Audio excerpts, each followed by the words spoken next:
Hi everyone, this is Bill Trinan from Nintendo's Treehouse. I've brought some members of the localization team together. So why don't each of you introduce yourself and tell us which Animal Crossing games you worked on. I'm Reiko Ninomiya, a member of the localization department here. I worked on the DS and Wii versions of Animal Crossing, and this time on Animal Crossing New Leaf. I am Nate Bildorf. Along with Rich, I was one of the writers on the first Animal Crossing, and I've worked on every one since. My name is Ann Lynn. I'm also in localization. I've worked on the last 3 Animal Crossings for the DS version and also for the Wii version. I headed up the writing side, and for New Leaf, I was a writer.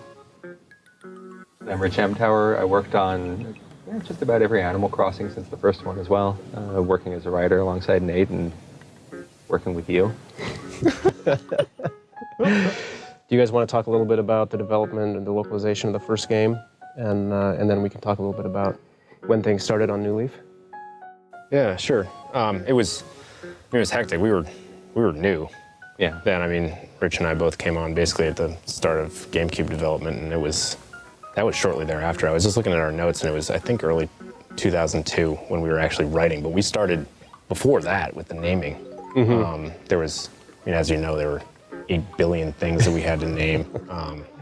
Not only characters, but furniture sets. I mean, there's so much text data in that game that we were brainstorming long before we ever got in the files. There was a point at which I was playing through the game and I couldn't remember which one of us had written a line.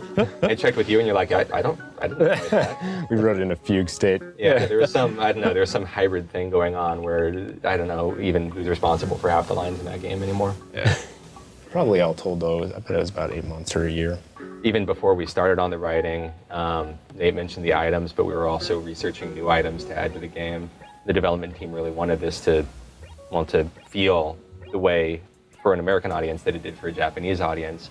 So we all worked together to figure out what new things we could do in the US version that would give people that feeling. When did work start on Animal Crossing New Leaf? Early work, planning started in late 2010.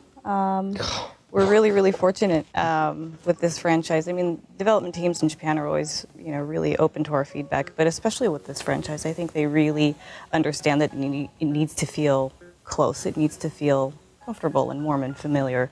So in late 2010, we worked with the development team in brainstorming ideas for events and items, and even how some of the old characters and events could be twisted and changed and have them evolve as well. So it's always been, Animal Crossing is a really special project, and then localization is very involved in the entire process. So yeah, we started in 2010 and recently wrapped. That was almost like a 3-year project, 2.5.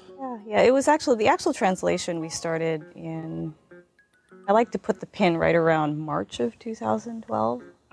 So we did English, French, and Spanish for our region, and we got to work really closely together with NOE as well, which was nice. So it really is a company-wide project.